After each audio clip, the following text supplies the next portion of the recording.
Hello everyone, welcome to my channel Wings of Road. Hopefully আপনারা সবাই ভালো আছেন।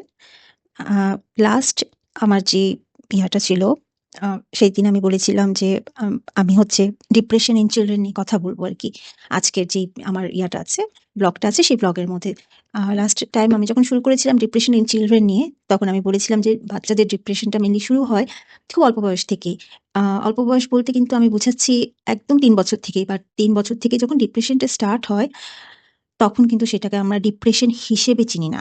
সেটাকে আমরা হয়তোবা টার্ম করি ট্যান্ট্রাম হিসেবে, অথবা টার্ম করি ওরা হচ্ছে আম হয়তোবা অ্যারোগেন্ট হয়ে যাচ্ছে।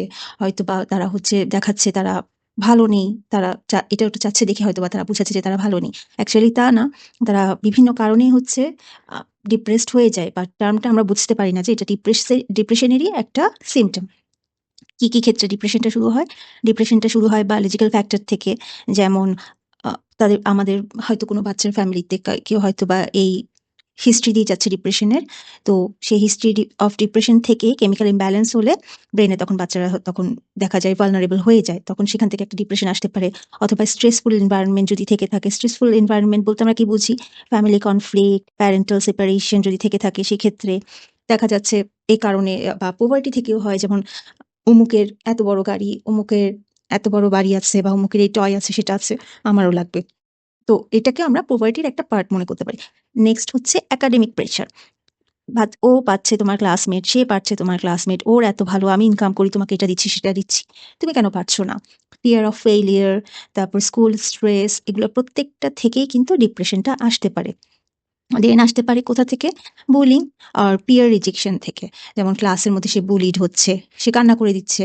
কান্না করার কারণে তার ফ্রেন্ডসরা বলতেছে যে, "তুমি হচ্ছে খালি cry baby, why you are crying all of the time?" এই ধরনের পাবার কারণে আ তার মধ্যে ডিপ্রেশন চলে আসতে পারে। প্যারেন্টাল আনএভেইলেবিলিটি থেকেও আসতে পারে। বেশি সময় বাচ্চারা যদি বাবা-মা কাউকে না পেয়ে থাকে, ব্যস্ত থাকে, সেক্ষেত্রে ইমোশন যে গ্যাপটা হয়ে যায়, সেই গ্যাপ থেকে ডিপ্রেশন চলে আসতে পারে বাচ্চাদের মধ্যে। ট্রমা অথবা লস থেকেও আসতে পারে। যেমন তার খুব ফেভারিট একটা পারসন, যার কাছে সে সবসময় ছিল, লাভড ওয়ান, সে হয়তোবা সিরিয়াসলি ইল হয়ে তার সামনে মারা গেছে, এবং বাচ্চাটা সেই জিনিসটা উইটনেসও করেছে, দেখেছে। দেখার কারণে তার মধ্যে ডিপ্রেশন চলে আসতে পারে। এরকম আরো অনেক ফ্যাক্টর আছে।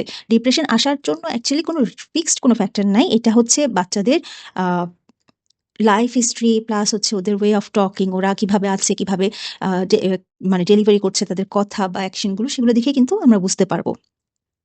তো কিভাবে আমরা বুঝবো যে বাচ্চারা ডিপ্রেসড? যখন আমরা দেখব যে frequent anger outburst হচ্ছে, লাইক অলওয়েজ সে রেগে থাকছে।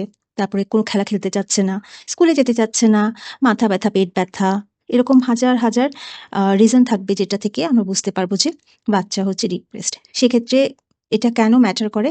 এটা ম্যাটার করে কারণ হচ্ছে কি, আমরা বেশি সময় ধরে যদি বাচ্চাদেরকে টাইম না দিই, বাচ্চাদের সাথে যদি না আইডেন্টিফাই করি যে এটা ডিপ্রেশন এর দিকে সে চলে যেতে পারে, সেক্ষেত্রে মানে স্টার্টিং এ যদি এটাকে সাপোর্ট না করি, সেক্ষেত্রে এটা অনেক বড় দিকে চলে যাবে। তখন এটাকে আর ঠিক করার মতো অবস্থায় থাকবে না।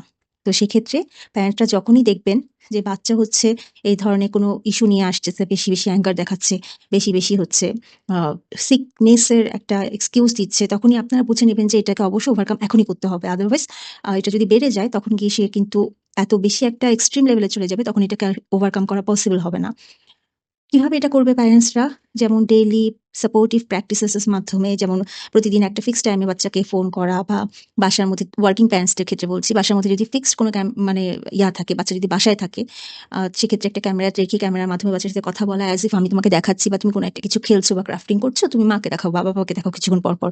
বাচ্চার জন্য এর সাথে মিনিমাম 15 মিনিটস পার ডে বাবা এবং মাকে আলাদা করে কথা বলতে হবে, এবং তাদের মধ্যে যে কনভারসেশনটা হচ্ছে, সেটা বাচ্চার সামনে বোঝানো যাবে না যে, "আমি কিন্তু জানি তুমি তোমার বাবাকে কি বলেছ।"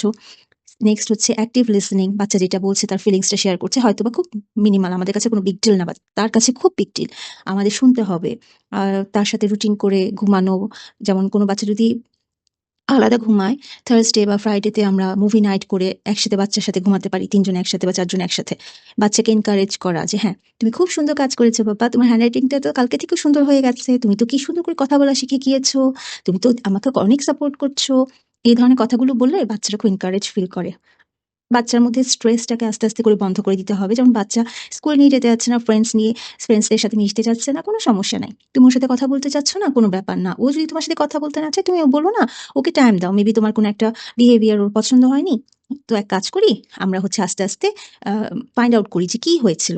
ও যদি কথা না বলে, আমরা আরেকজনের সাথে ফ্রেন্ডশিপ করি। আস্তে, আস্তে ওকে ইমোশনাল সাপোর্ট দিয়ে আমাদের বুঝাতে হবে যে তোমার স্ট্রেসটা অ্যাকচুয়ালি কোনো ব্যাপার না, আমারও হয়েছিল বা এরকম কোনো একটা কিছু।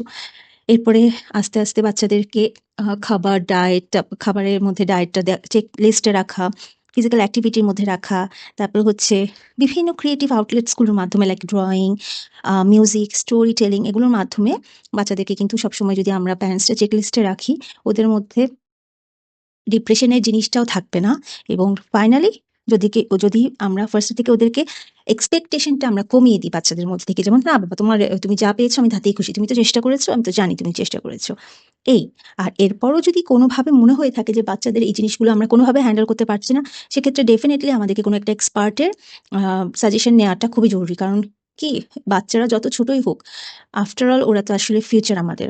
দেখা যাচ্ছে যে ওরা ভবিষ্যতে কখনো যদি ভবিষ্যতে কখনো যদি বলছি, ওরা বড় হবার পরে কিন্তু আমাদেরকে রিপ্রেজেন্ট করবে।